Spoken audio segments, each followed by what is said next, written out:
Shows like MTV's 16 and Pregnant and Teen Mom attempt to show the gritty reality of being a pregnant teenager. It's a lot of work. Okay, bye. Okay. And a lot of drama. Say bye, Mama. You can say bye to Leah? Say bye, Mommy. For 19-year-old Brittany and 15-year-old Massa Gay, it is reality. Just come home, look after him. I really got scared of what I was going to do with my life. High school freshman Massa Gay had hoped to play basketball or run track. Instead, she spends her afternoons balancing homework and dirty diapers. According to the Centers for Disease Control, teen pregnancy is actually at a record low in the U.S. Still, more than 1,000 teenagers give birth every day. Brittany was 17 the first time she got pregnant. Now she's 19 and getting ready for baby number 2. Very unexpected. Actually, more so, it was more shocking for this one. For Brittany, graduating from high school was one of the proudest days of her life. I just knew I had to do it. I knew I'm not going to get anywhere in life without it. So I watched my mom. My mom dropped out when she was in 8th grade. And my mom's struggled her whole life. She got us what we needed, but we weren't able to do stuff that we really wanted to do, and that hurt her feelings, and I didn't want that for my baby. She was there. I held her right after. We have pictures of me in my gown. That made me feel great. Brittany is a young mom just like her mom was, but she's pushing forward with education to become a nurse. And there's another big difference. I want to start fresh for my family. A Christian, she plans to be baptized, thanks in part to a Roanoke, Virginia ministry. It's TeamOPS, from the folks behind the Mothers of Preschoolers program, operating at hundreds of churches across the country. It's hard being a teenager today. It's even harder being a teenage mom. Keith Farmer leads Straight Street, a Christian outreach center for teens. So often these teenage girls are often on their own trying to raise these babies, and we want to let them know that they're not alone. Dawn Haskins heads up the TeamOPS program. Our girls most of them are unchurched, or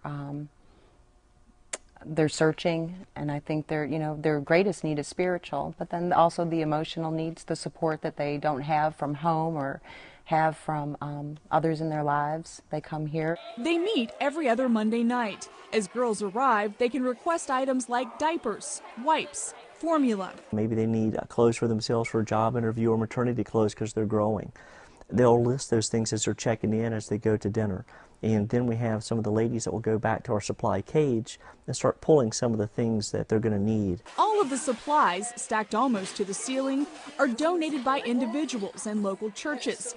Dinner is made and served by more volunteers. After dinner, babies go into the nursery. This is fun. Toddlers to the Toddler Room. And the teen moms circle up by the fire.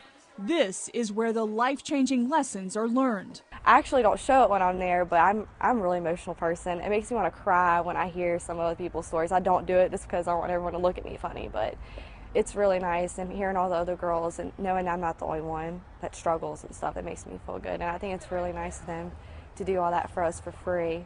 They've gone through one book that deals with the truths of being a teenage mother.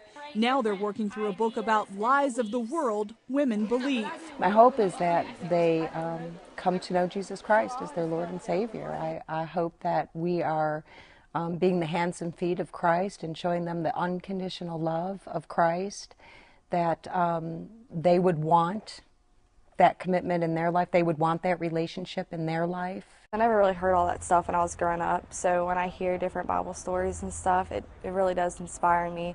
Like I said, I get really emotional about that stuff. That stuff makes me want to cry just because I really believe it. The girls all tell different stories, some with no mom or dad in the house, some from Christian homes, some from international backgrounds like Massa Gay.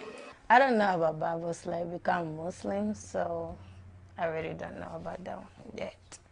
But she's open to listening. It'd be easy to look down on the girl and that child, but we're not supposed to. We need to reach out and help them to change a generational trend sometimes, to make a difference, and we're called to do that. Sometimes I cry, and I'll admit I do cry, and I just know that it'll all get better. I know He's on my side. I know it'll get better. I think Brittany is a great example, and she's made a huge commitment for her life, but also for her one girl and also the other girl on the way, to provide them with a good Christian home.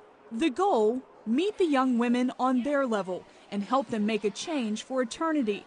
This program does that, one meal, one box of diapers, and one Bible study at a time. Jennifer Wishon, CBN News.